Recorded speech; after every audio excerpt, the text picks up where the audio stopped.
Now that it's coming up that we're actually getting rid of these trees, it's all starting to feel very real. Shout out to Mum for having this trolley in the back of the car. I made fun of Mum for having this trolley, but it's very handy. Let's go. Take a look at the size of this tree right here. What do you think of it? I think that it's very interesting and I've never used one, so I hope it works. Both chainsaws break down, so it's ideal timing.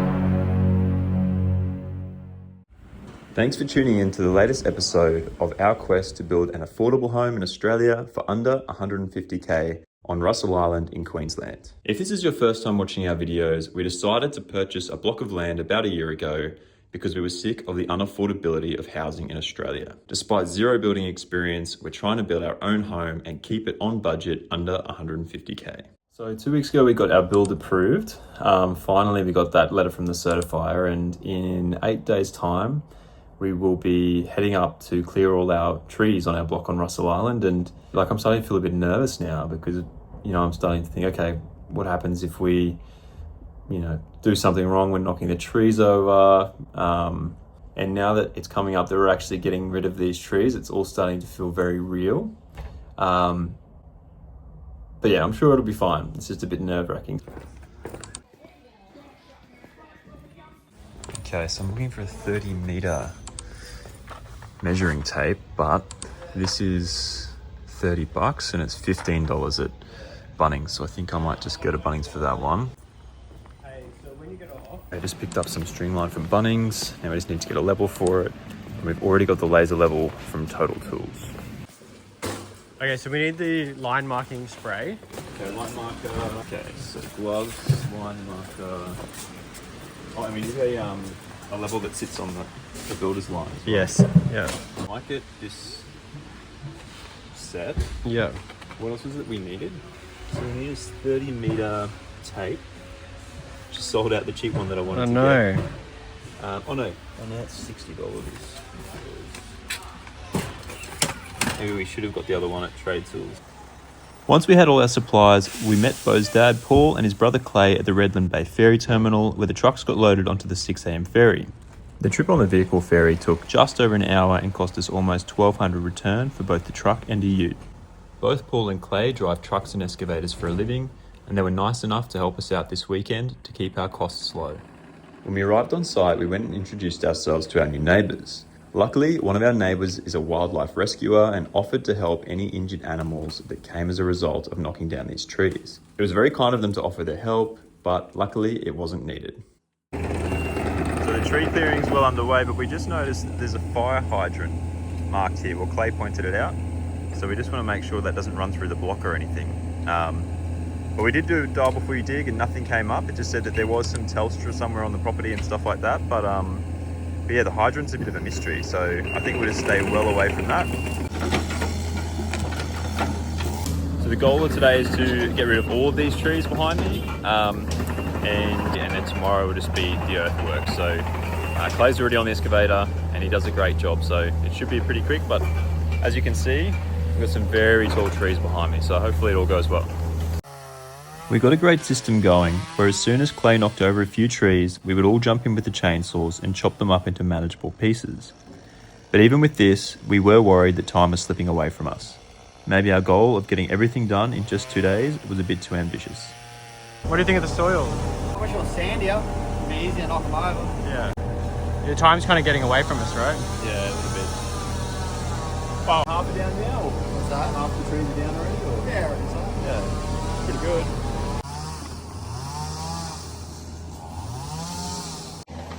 I've got to say we're very lucky to have Paul and Clay with us, because there's already a few things that have gone wrong. So one of the connectors to the excavator, like the pipes or hydraulic hoses, wasn't connecting, and because it's a hire excavator, Clay's normally got his own excavators he uses. They weren't quite sure if they could fix it straight away, but luckily they were able to work it out, which we wouldn't have been able to do. They're doing this for us at cost price, and I think that's really kind. It was, we had quotes of up to $25,000 just to clear the trees and the earthworks, and these guys are doing it for us at cost. So it just goes to show, if you've got family and friends that are willing to help you out, it can go a really long way. Yeah, we're very grateful to have their help today. and it's coming along really well. You can see this is our block behind me here, and most of the trees are gone. And it used to look like this one just this morning. So it's going very well. There's still some big trees to go, but we're making progress. Despite putting in a full hard day's work, there was still a number of trees to knock down on the block tomorrow, as well as finishing the earthworks. Knowing that the trucks had to head back at the end of the weekend on the vehicle ferry, the pressure was starting to mount, and we were starting to wonder whether or not we would get this job done.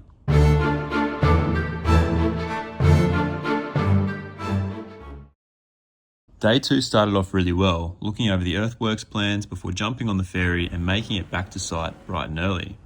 However, it wasn't long before we ran into our first problem of the day. Okay, so I've just gone away from the site again. We've had both chainsaws break down, so it's not ideal timing. So what I'm going to do is call the local hardware and see if they sell chainsaws there. If they do, hopefully I can pick one up.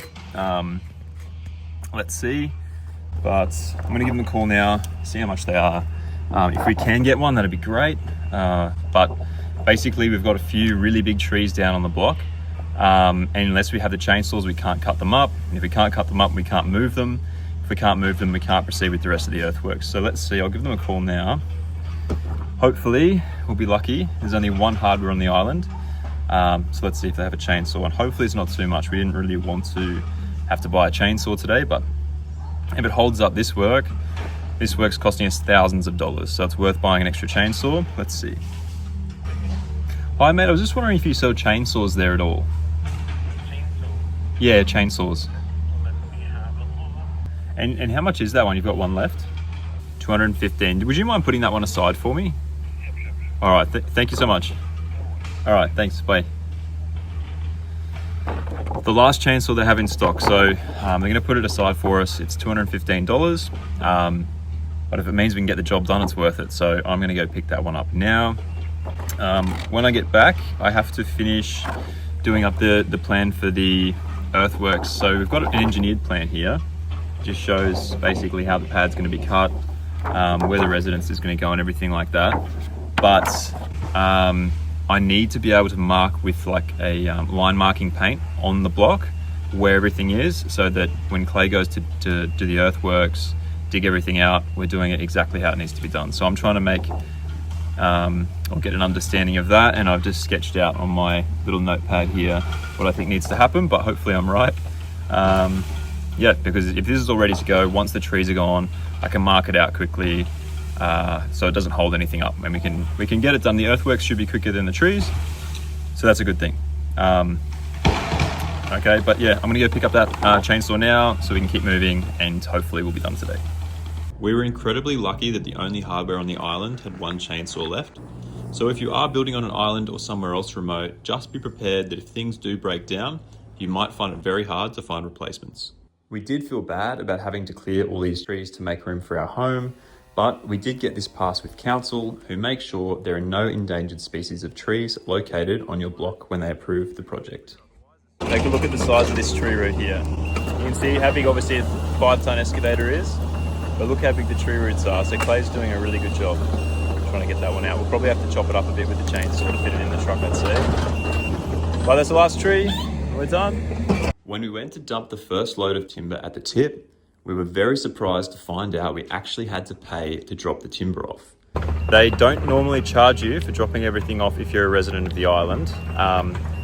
However, you can't be delivering the timber in a commercial vehicle, and because Clay obviously runs a commercial business in Earthworks, we can't drop off our timber for free because they consider the truck, obviously it's quite a big truck, as a commercial vehicle, meaning we have to pay for it, and we're estimating our dump fees will be around $2,500. So yeah, if we had taken it by a trailer, ute, anything like that, it would have been much cheaper, or it would have been free. This was a huge shock, so definitely check with your council. If you do plan on dropping off timber at the dump, just make sure that your truck's not going to be too big, or you might end up with some hefty costs like we did. And because we're relying on friends and family who had taken out time from their busy schedules to help us with the excavations, we didn't have enough time with the machines to cut up the timber further and set it aside for another use. It was a real shame to see this timber go to waste and get dropped at the tip, and especially having to pay for it too. It was a bit of a blow. We do think taking the timber to the tip was a mistake, and we do wish we had have utilised it better for something else. However, we want to be transparent about all the mistakes we make, which is why we're sharing it with you, so that hopefully you don't make the same mistakes during your build. This is a good example of why our termite barrier is going to be very important. We're finding a lot of this old termite material on the block, so there's definitely termites here. And the trees that we chopped down, there was a lot of it like this as well. So yeah, there's plenty of termites around, but if we do a good termite treatment system, we should be fine.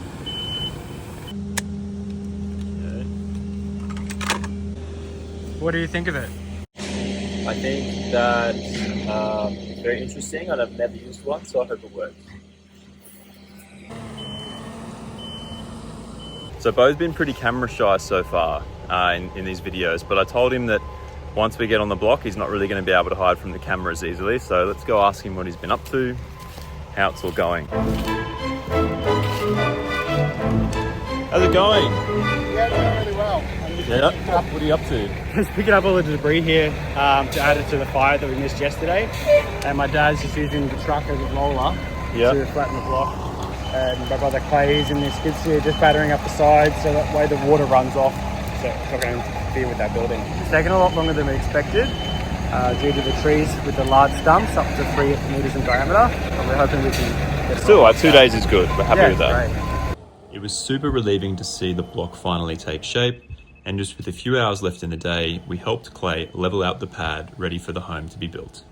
Okay, so as you can see behind me, we have cleared all of our trees, and we've also done most of the earthworks. So to do all this in just 2 days, I'm really happy that it's all come together.